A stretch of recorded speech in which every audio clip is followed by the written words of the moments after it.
السلام عليكم، مساكم الله بالخير، كل عام وانتم مساك الله بخير. بالنور. أختصر الكلام. بالنسبة للعرب الجنسية المتأيرين هؤلاء ويا كثرهم في عالمنا العربي، وبكل أسف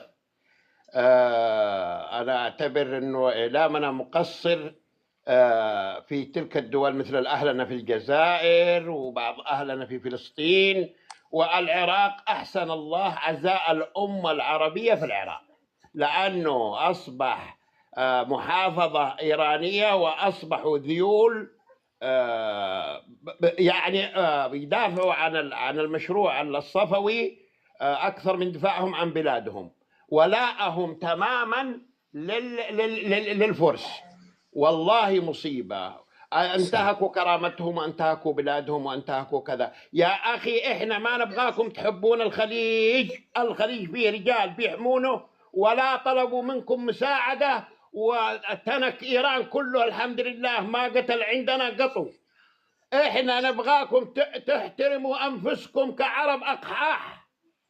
العربي القح، عمر الفارسي ما انتصر على العربي من عهد فجر الإسلام، ولن يكون، لأن محمد صلى الله عليه وسلم قال لا كسرى بعد كسرى. فأنتم يا أذناب إيران في جميع الدول العربية، يا ذيول إيران، قبحكم الله. والله الذي لا إله إلا هو إنه أعتقد أن جيناتكم العربية انتهت، أو ما أنتم من أصول عربية ولا تعرفون تاريخكم. لا تحبون الخليج، ما احنا منتظرين منكم اصلا. كرهكم لنا شرف، لانه لا ما يحب الذيل الا ذيل مثله. رجائي يا مستعربين، يا عرب الجنسيه، سواء في اخواننا في الجزائر، سواء اخواننا في فلسطين، يا اخي والله سبب خراب ودمار القضيه الفلسطينيه تدخل ايران فيها. صح صح صح صح والله صح وبالله وتالله، والله صح.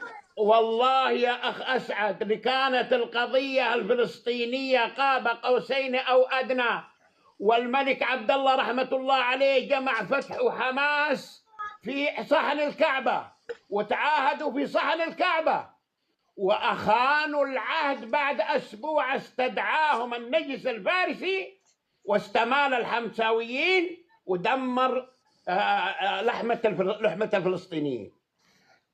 يا أغبياء، إيران تستخدمكم عفوا لمشاريعها. يا ابو سعيد، من تقصد بعرب الجنسيه؟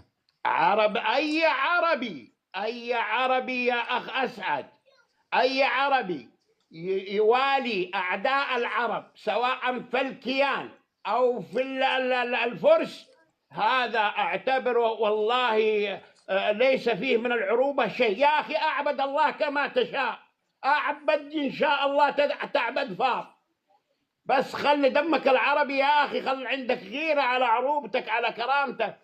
يا أخي أقسم بالله أنا أشوف مناظر يا أخي، مستعبدين أخواننا في العراق يغسل أرجول الفارسي ويشرب من موية وسخه. هذا يعني أقسم بالله يا أخ أسعد شيء مقرف. يا أخي ما عمرنا العرب كنا سادة، حتى كفار العرب يا أخي كان عندهم شيم وكان عندهم ناموس. هؤلاء القوم باعوا شيمهم وناموسهم وباعوا بلادهم يا أخي. هذول عرب الجنسية هذول يا أخي، أنت وطن تعيش فيه وتأكل من خيره وتخونه، مثل ما حصل فيها خلية الكويت وخلية الأمارات وخلية البحرين. هذا شيء مصيبة يا أخي. هؤلاء محاكمتهم مع الخائن معروف حكمه الإعدام بلا محاكمة، ولا تحاكمونهم في محاكم. لا لحظة يا أبو سعيد، لحظة. لكن هناك مواقف مثلا لزعماء عرب وليسوا عرب الجنسية، مثل فخامة الرئيس عبد المجيد تبون قال أي شيء يمس السعودية كأنه يمس الجزائر.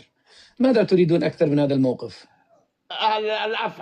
الأفعال تغسل الأقوال على ما يقولوا. لا فخامة الرئيس تبون، أنا بالنسبة للسياسيين والرموز يا أخ أسعد أنا كن لهم احترام لأنهم يقابلهم ناس. أنا أتكلم عن الشعوب، أنا اللي مثلي ومثلك ومثل الثاني والثالث. هذا المغسول دماغه، هذا اللي باع ضميره وباع عروبته وباع نخوته. يا أخي الفارسي والله الذي لا إله إلا هو كرهه لك زي ما يكرهك الصهيوني، والله والله بل أكثر. كل الجماعتين هؤلاء الجنسين هؤلاء أعداء للأمة العربية. بغيتك مسيحي، بغيتك شيعي، بغيتك سني، بغيتك درزي، كائن من تكون، الصنفين هؤلاء يكرهوا كل ما هو عربي، لأنه كسرنا خشومهم في أجدادنا. مو إحنا، أجدادنا الأبطال الأمجاد. إحنا بس نبغى يعني حتى اختصر المداخلة. لحظة أنا بغيت أنشدك، أقول لك شيء.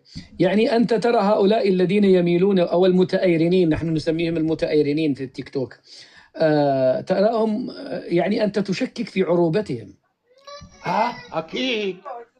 أكيد يا أخي، والله ليس بعربي كل من يفرح بقتل عربي أو بفتنة في دولة عربية. يا أخي دمروا أينما يتواجد الكيان أو يتواجد الكيان أو الفارسي، يحصل الدمار، يحصل الخراب، يحصل الفساد، تحصل الجريمة، المخدرات. يا أخي العراق كان يخرج فطاحلة الطب والهندسة والثقافة والفن، والآن يخرج لنا مطبرين مسيحية الأحذية والأقدام. مسيحية. لا والله الأخي أسعد، والله أخي أسعد، أنا لو عندك الخاص أرسل لك منظر تبكي والله تبكي يا أخي. عراقي شهم ابن عرب يجلس الفارسي على كرسي ويغسل أرجوله ويشرب من المويه اللي يغسل منها أرجوله. هذه مصيبة يا أخي. هل سنرى بقية المتأيرين هكذا يغسلون أقدام الإيرانيين مثلا؟ نعم يا أخي. أنا بعرج على موضوع بعيد عن موضوع. لا لأنه احنا فقط المتأيرين اللي في العراق، لكن ماذا عن بقية المتأيرين؟ هل سيغسلون الأقدام؟ يا أخي ترى لحظة، هنا نقطة يجب التنويه عنها يا أخواننا. ترى ليس كل الشيعة موالين لإيران. أرجوكم تفهموا الحقيقة هذه. في شيعة أحرار رجال عروبيين، إيران اغتالتهم.